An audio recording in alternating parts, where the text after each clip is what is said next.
आज के video lecture में हम सुक्रोज के बारे में पढ़ेंगे। ये एक मोस्ट कॉमन डाइसैकेराइड है जिसे हम गन्ने से कमर्शियल प्राप्त कर सकते हैं। इसका मॉलिक्यूलर फॉर्मूला है C12H22O11।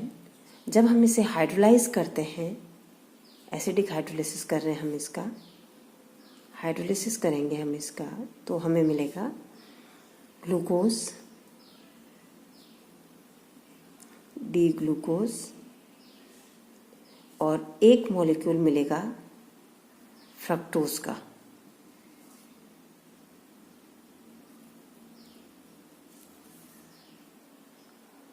सुक्रोज को हम इन्वर्ट शुगर भी बोलते हैं, इन्वर्ट शुगर, क्योंकि जब सुक्रोज को हाइड्रोलाइज किया जाता है तो एक मॉलिक्यूल ग्लूकोज का और दूसरा मॉलिक्यूल फ्रक्टोज का बन रहा है। ये है आपके डी फ्रक्टोज। सुक्रोज का जो स्पेसिफिक रोटेशन होता है ये होता है +66.9 डिग्री। ग्लूकोज का स्पेसिफिक रोटेशन है 52.5 डिग्री और फ्रक्टोज का है 92.0 डिग्री। तो इनिशियली जो सुक्रोज डेक्स्ट्रो रोटेटरी था, after hydrolysis the equilibrium mixture जो है वो लिवो रोटेटरी होगा। इसलिए हम सुक्रोज को इन्वर्ट शुगर बोलते हैं कि हाइड्रोलिसिस के बाद में ये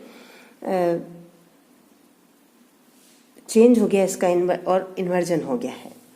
सुक्रोज एक नॉन रिड्यूसिंग शुगर है, यानी कि ये फैलिंग सॉल्यूशन और टॉलेंस रिएजेंट को रिड्यूस नहीं करता है। दूसरे फेनिल हाइड्रोजन के साथ it doesn't form osazone, osazone preparation नहीं करता है। और एक और इम्पॉर्टेंट चीज़ है कि ये म्यूटा रोटेशन भी शो नहीं करता है। सुक्रोज के अंदर जो दो मोनोसेकेराइड यूनिट्स हैं, एक है डी ग्लूकोज और दूसरा है डी फ्रक्टोज।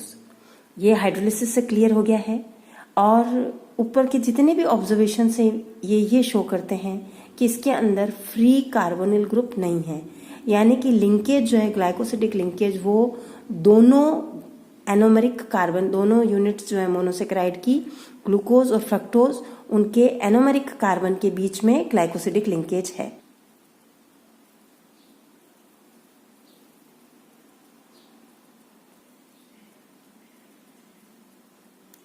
सुक्रोज का रिंग साइज डिटरमाइन करने के लिए फर्स्ट स्टेप में हम सुक्रोज का मिथाइलेशन करेंगे।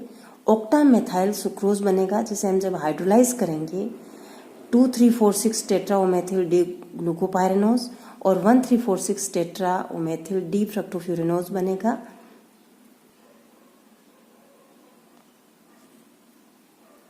जब इसे हाइड्रोलाइज किया गया है 1, 3, 4, 6 टेट्राओमेथिल फ्रक्टोफ्यूरेनोज रिंग बना है और एक बना है आपके 2346 टेट्राओमेथिल ग्लूकोपाइरेनोज बना है।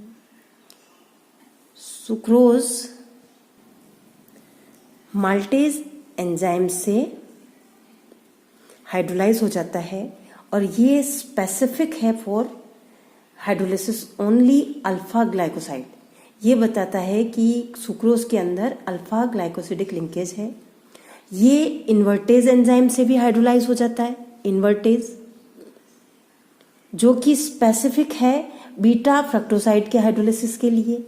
इसका अर्थ है कि इसके अंदर बीटा फ्रक्टोसाइडिक लिंकेज भी प्रेजेंट है। इस तरह से सुक्रोज को हम रिप्रेजेंट कर सकते हैं, जिसके अंदर यहाँ पर ये है आपका अल्फा ग्लाइकोसिडिक लिंकेज है ग्लूकोज का और ये लिंकेज है बीटा ग्लाइकोसिडिक लिंकेज फ्रक्टोज का। तो इसको ये बीटा डी फ्रक्टोफ्यूरेनोज है और यहाँ पर अल्फा डी ग्लूकोपाइरेनोज रिंग है। नेक्स्ट हम लेते हैं लैक्टोज। लैक्टोज दूध में प्रेजेंट होता है, इसलिए हम इसे मिल्क शुगर भी कहते हैं। इसका मॉलिक्यूलर फॉर्मूला है C12H22O11 और जब हम इसे हाइड्रोलाइज करते हैं हमें 1 मोल मिलता है ग्लूकोज का,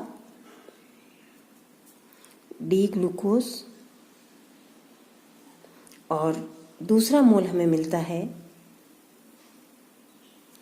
डी गैलेक्टोज। डी ग्लूकोज और डी गैलेक्टोज दोनों एक दूसरे के C4 एपिमर्स हैं, यानी कि कार्बन नंबर 4 पे कॉन्फ़िगरेशन दोनों में अलग अलग होता है। लैक्टोज एक रिड्यूसिंग शुगर है, रिड्यूसिंग शुगर जो टॉलेंस रिएजेंट और फैलिंग सॉल्यूशन को रिड्यूस करती है। ये फेनिल हाइड्रोजन के साथ में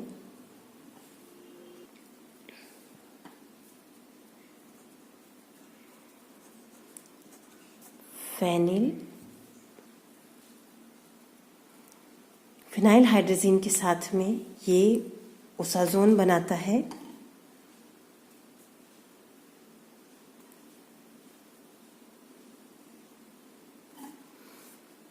दूसरा म्यूटा रोटेशन भी शो करता है।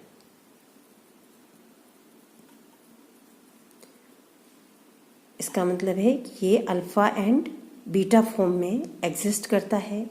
और ये भी क्लियर है कि हेमी एसिटल ग्रुप जो है वो फ्री एल्डिहाइडिक ग्रुप के साथ में इक्विलिब्रियम में है। यदि आप ऑक्सीडाइज करें लैक्टोज को, ऑक्सीडेशन,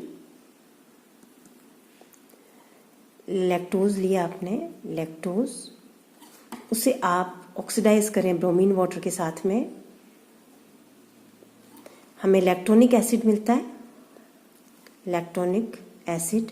और जब इसे हाइड्रोलाइज किया जाता है तो हमें D galactose plus D gluconic acid मिलता है, ग्लूकोनिक एसिड। इससे ये क्लियर है कि एल्डिहाइडिक ग्रुप जो साइक्लिक हेमी एसिटल रिंग के साथ में इक्विलिब्रियम में है, ये ग्लूकोज यूनिट के अंदर प्रेजेंट है, क्योंकि गैलेक्टोज आपको ऐसा मिल रहा है, ग्लूकोज यूनिट में फ्री एल्डिहाइडिक ग्रुप प्रेजेंट है। ग्लाइकोसिडिक लिंकेज लैक्टोज में निकालने के लिए हम पहले लैक्टोज का मिथाइलेशन करेंगे, लैक्टोज प्लस डाइमिथाइल सल्फेट से इसका in presence of NaOH methylation करेंगे, हमें ऑक्टा मेथिल लैक्टोज मिलेगा। और जब हम इसे हाइड्रोलाइज करेंगे हमें मिलेगा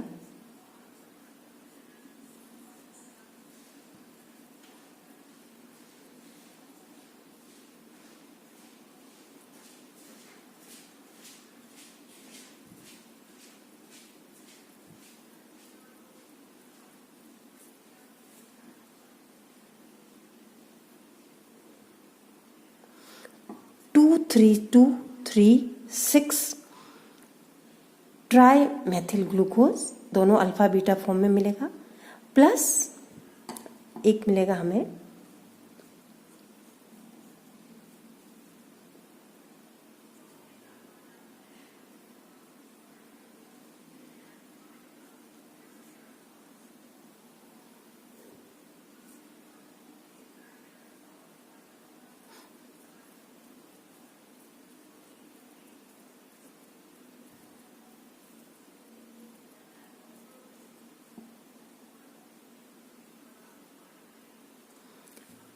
two three 4 6 tetramethyl D galactose मिलेगा।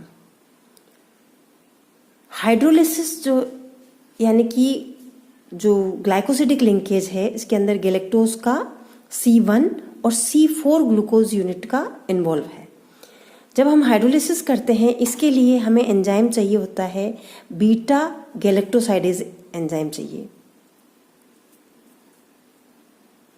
और ये स्पेसिफिक है फॉर बीटा ग्लाइकोसिडिक लिंकेज, जो इंडिकेट करता है कि लैक्टोज के अंदर बीटा ग्लाइकोसिडिक लिंकेज प्रेजेंट है। इस तरह से लैक्टोज के अंदर जो दो मोनोसेकेराइड यूनिट्स हैं, ग्लूकोज और डी गैलेक्टोज, ये दोनों monosaccharide units beta glycosidic linkage, जिसके 1,4- ग्लाइकोसिडिक लिंकेज है, जुड़ी हुई हैं। इस तरह से आप देख सकते हैं यहाँ पर ये जो है ये बीटा गैलेक्टोसाइडिक लिंकेज है, ये ग्लूकोज यूनिट है, ये गैलेक्टोज यूनिट है। यहाँ पर ग्लूकोज का जो है वो 4th कार्बन और गैलेक्टोज का 1st कार्बन बीटा गैलेक्टोसाइडिक लिंकेज के थ्रू जुड़ा हुआ है। इसका जो चेयर कन्फॉर्मेशन है उसे हम इस तरह से शो कर सकते हैं। ये गैलेक्टोज का चेयर कन्फॉर्मेशन है। इसमें आप देख रहे हैं कि ये गैलेक्टोज यूनिट है, ये ग्लूकोज यूनिट है। ये गैलेक्टोज का जो 1st कार्बन है ये बीटा ग्लाइकोसिडिक लिंकेज से ग्लूकोज के 4th कार्बन से जुड़ा हुआ है। और ये वाला जो है कार्बन OH, ये हेमी एसिटल रिंग का ये कार्बन फ्री है और ओपन चेन कंपाउंड के साथ में इक्विलिब्रियम शो करता है, जिससे कि ये एक रिड्यूसिंग शुगर की तरह बिहेव करता है और म्यूटा रोटेशन भी शो करता है।